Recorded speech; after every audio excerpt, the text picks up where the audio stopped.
20 जनवरी को ट्रंप जिस वक्त अमेरिका को दुनिया की सबसे बड़ी शक्ति बनाने की बात कर रहा था, ठीक उसी वक्त कैलिफोर्निया में लगी आग और उसके भड़कते शोले अमेरिका को उसकी औकात दिखा रहे थे। वो अमेरिका जिसे अपने सुपर पावर होने पर गुरूर था, उसके अरबों करोड़ों के एम्पायर को एक आग ने मिट्टी में मिला दिया है। आग की ये लपटें और उनके भड़कते शोले अमेरिका से कह रहे हैं कि तुम जिस ताकत से टकराने की कोशिश कर रहे हो, उसने न जाने कितने फिरौनों को मिट्टी में मिलाया है।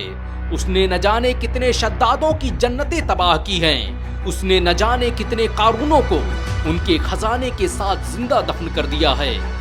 इंसानियत का कत्लेआम और मानवता पर जुल्म करने वाले सुन लें, कुदरत अपने गुनहगारों को कभी माफ नहीं किया करती। दुनिया के किसी सुपर पावर और किसी चौधरी में इतना दम नहीं कि वो असली सुपर पावर का मुकाबला कर सके। अमेरिका की पूरी तारीख और उसका पूरा इतिहास जुल्म से भरा पड़ा है। ये वो देश है जिसने फिलिस्तीन, इराक, ईरान, सीरिया और अफगानिस्तान सहित न जाने कितने देशों को तबाह बर्बाद कर दिया। न जाने कितने हिरोशिमा, नागासाकी बना दिए। जर्मनी में खून की नदियां बहा दी और मिडिल ईस्ट में एक ऐसे नापाक देश इजराइल की स्थापना कर दी जिसकी वजह से आज गाजा के लाखों मुसलमान मौत की जिंदगी जी रहे हैं। अमेरिका ने कभी इराक की धज्जियां बिखेर दी तो कभी परमाणु हथियार के नाम पर ईरान को बर्बाद कर दिया। ऐसा कौन सा जुल्म था जो अमेरिका ने इराक में नहीं किया? ऐसा कौन सा हथियार था जो इराकियों के खिलाफ इस्तेमाल नहीं किया गया? ऐसी कौन सी मशीन थी जो अफगानियों पर टेस्ट नहीं की गई? जुल्म के ऐसे कौन से पहाड़ थे जो गाजा के मुसलमानों पर नहीं तोड़े गए? लेकिन आज अमेरिका के ताकत और गुरूर की ये सारी कहानियां राख का ढेर बनती दिखाई दे रही हैं। दुनिया की सुपर पावर का ढोंग करने वाला अमेरिका कुदरत के एक झटके को भी बर्दाश्त नहीं कर पा रहा है। अमेरिका को लगता था कि वो कुछ भी करेगा और बच जाएगा, लेकिन उसे पता नहीं कि कुदरत इंसाफ में यकीन रखती है। इस दुनिया पर जुल्म करने वाले और मानवता पर अत्याचार करने वाले हर जालिम का हिसाब होना तय है। अमेरिका में लगी ये आग अमेरिका से उसके जुल्मों का हिसाब ले रही है। गाजा को राख का ढेर बना देने की बात करने वाले ट्रंप का देश आज खुद राख का ढेर बन रहा है। ये इत्तेफाक की बात है कि अमेरिका जितना ही ज्यादा इस आग को बुझाने की कोशिश करता है, आग की रफ्तार उतनी तेजी से बढ़ती जाती है। कैलिफोर्निया के जंगलों से शुरू हुई ये आग आज Los Angeles, Hollywood Hills, Malibu Beach और उसके आसपास के 7 शहरों को खत्म कर चुकी है। ट्रंप ने कहा था कि वो गाजा को जहन्नुम बना देगा। आज उसे खुद जहन्नुम का एहसास हो रहा होगा। बेशक हमने रोम और फारस को तो जलते हुए नहीं देखा, लेकिन गाजा पर जुल्म करने वाले अमेरिका के शहरों को राख का ढेर बनते हुए जरूर देखा है। अमेरिका और इजराइल के बमों ने गाजा की 60,000 इमारतों को खंडहर में तब्दील कर दिया था, लेकिन आज इस आग ने एक ही झटके में अमेरिका की लाखों इमारतों को मिट्टी में मिला दिया है। गाजा को बर्बाद करने के लिए अमेरिका को बारूदों की जरूरत पड़ी होगी, लेकिन कुदरत के कहर ने उसे एक आग से मात दे दी है। इस आग में अमेरिका के 50,000 एकड़ का इलाका जलकर राख हो चुका है। जिस ट्रंप ने गाजा पर बारूद बरसाकर उन्हें कैंपों में रहने पर मजबूर कर दिया था, आज उसी ट्रंप के देश में लाखों लोग सड़क पर रहने पर मजबूर हैं। ये आग अमेरिका पर किसी अजाब से कम नहीं है। अमेरिका पहले से ही लाखों अरबों डॉलर के कर्जे में डूबा हुआ है और ये आग अब उसे और भी बर्बाद करने वाली है। एक अंदाजे के मुताबिक इस आग से अब तक अमेरिका को 250 बिलियन डॉलर से अधिक का नुकसान हो चुका है।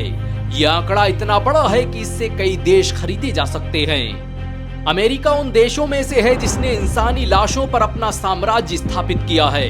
उसकी धन दौलत, संपदा और यश कीर्ति सब दूसरे के छीने हुए हैं। पिछले 100 सालों में सबसे ज्यादा हत्याएं अमेरिका ने की हैं और दुनिया पर होने वाले हर जुल्म का उसने समर्थन किया है। कुरान को जलाने की बात हो या फिर भारत को कमजोर करने की कोशिश, हर कहानी के पीछे एक नाम है और वो है अमेरिका का। इजराइल जब गाजा के मासूम लोगों की हत्याएं कर रहा था, तो इसी अमेरिका के लोग शराब हाथ में लेकर गाजा की तबाही का मंजर देख रहे थे और अमेरिकी राष्ट्रपति टीवी पर आकर कह रहा था कि हमने इजराइल को हथियार और बारूद भेजे हैं। अमेरिका के जिस कैलिफोर्निया राज्य में इस आग ने सबसे ज्यादा कहर बरसाया है, वो हर साल इजराइल को 610 मिलियन डॉलर की मदद मुहैया कराता है और शायद यही वजह है कि कुदरत उसे उसके गुनाहों की सजा दे रही है। कैलिफोर्निया का शहर लॉस एंजलिस हर साल गाजा के मुसलमानों के नरसंहार के लिए $50 मिलियन की धनराशि दान करता है ताकि वहां की मिलिट्री हथियार खरीद सके। आग के शोलों ने ना हॉलीवुड को बख्शा और ना ही चर्च और कलीसिया के मीनारों को। हॉलीवुड का वो ऐतिहासिक बैनर जिसे देखकर अमेरिका खुशफहमी में मुब्तला रहता था, उसका वजूद मिट चुका है। Warner brothers, universal pictures, Paramount pictures जैसे स्टूडियोज भी अब मिट्टी का ढेर बन चुके हैं। गाजा की बर्बादी का ख्वाब देखने वाले खुद अपनी तबाही का मंजर देख रहे हैं।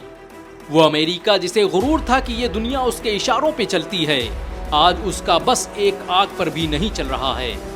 अमेरिका को याद रखना चाहिए कि हुकूमतें कुफ्र के साथ तो चल सकती हैं, लेकिन जुल्म के साथ नहीं चल सकती।